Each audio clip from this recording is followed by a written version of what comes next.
जय श्री राम। आइए आगे सुनते हैं श्रीमद् भागवत महापुराण में 20वां अध्याय 21वां अध्याय कदर्म जी की तपस्या और भगवान का वरदान।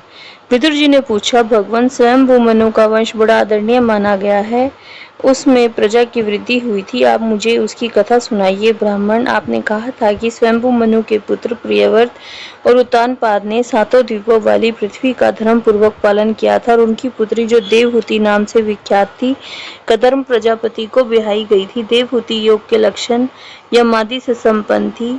उनसे महायोगी कदर्म जी ने कितनी संतानें उत्पन्न की, वह सब प्रसंग आप मुझे सुनाइए, मुझे उसके सुनने की बड़ी इच्छा है। इस प्रकार भगवान रुचि और ब्रह्मा जी के पुत्र दक्ष प्रजापति ने भी मनु जी की कन्याओं का पानी ग्रहण करके उनसे किस किस प्रकार क्या क्या संतान उत्पन्न की, यह सब चरित्र भी मुझे सुनाइए। मैत्रेय जी ने कहा, विदुर जी, जब ब्रह्मा जी ने भगवान कदर्म को आज्ञा दी कि तुम संतान की उत्पत्ति करो, तो उन्होंने 10,000 वर्षों तक सरस्वती नदी के तीर पर तपस्या की। वे एकाग्र चित्त से प्रेम पूर्वक पूजनोपचार द्वारा शरणागत वरदायक श्री हरि की आराधना करने लगे। तब सतयुग के आरंभ में कमल नयन भगवान श्री हरि ने उनकी तपस्या से प्रसन्न होकर उन्हें अपने शब्द ब्रह्म स्वरूप से मूर्तिमान होकर दर्शन दिए। भगवान की वह भव्य मूर्ति सूर्य के समान तेजोमयी थी। गले में श्वेत कमल और कुमुद के फूलों की धारण किए हुए थे। मुख कमल नीली और चिकनी अलकावली से सुशोभित था। वे निर्मल वस्त्र धारण किए हुए थे।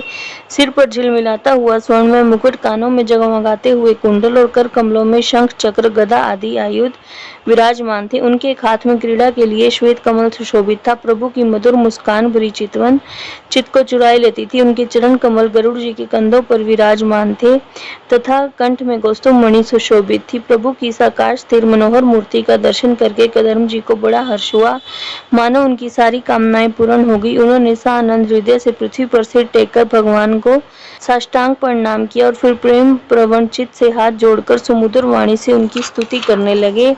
कदर्म जी ने कहा, स्तुति करने योग्य परमेश्वर, आप संपूर्ण सत्व गुण के आधार हैं। योगी जन उत्तरोत्तर शुभ योनियों में जन्म लेकर अंत में योगस्थ होने पर आपके दर्शनों की इच्छा करते हैं। आज आपका वही दर्शन पाकर हमें नेत्रों का फल मिल गया। आपके चरण कमल भवसागर से पार जाने के लिए जहाज है। जिनकी बुद्धि आपकी माया से मारी गई है, वे ही उन तुच्छ क्षणिक विषय सुखों के लिए जो नरक में भी मिल जाते हैं, उन चरणों का आश्रय लेते हैं। किंतु स्वामी, आपने तो उन्हें वे विषय भोग भी दे दिए हैं। प्रभु, आप कल्प वृक्ष, आपके चरण कमल समस्त मनोरथों को पूर्ण करने वाले हैं।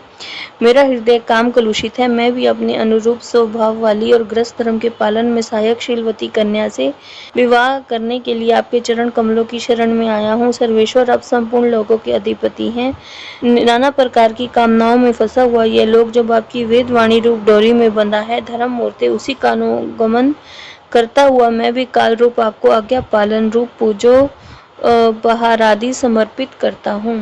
प्रभु, आपके भक्त विषयासक्त लोगों और उन्हीं के मार्गों का अनुसरण करने वाले मुझ जैसे कर्मचंड पशुओं को भी कुछ न गिनकर आपके चरण की छत्र छाया का ही आश्रय लेते हैं और परस्पर आपके गुणगान रूप मादक सुधा का ही पान करके अपनी क्षुधा पिपास आदि धर्मों को शांत करते हैं। जय श्री राम।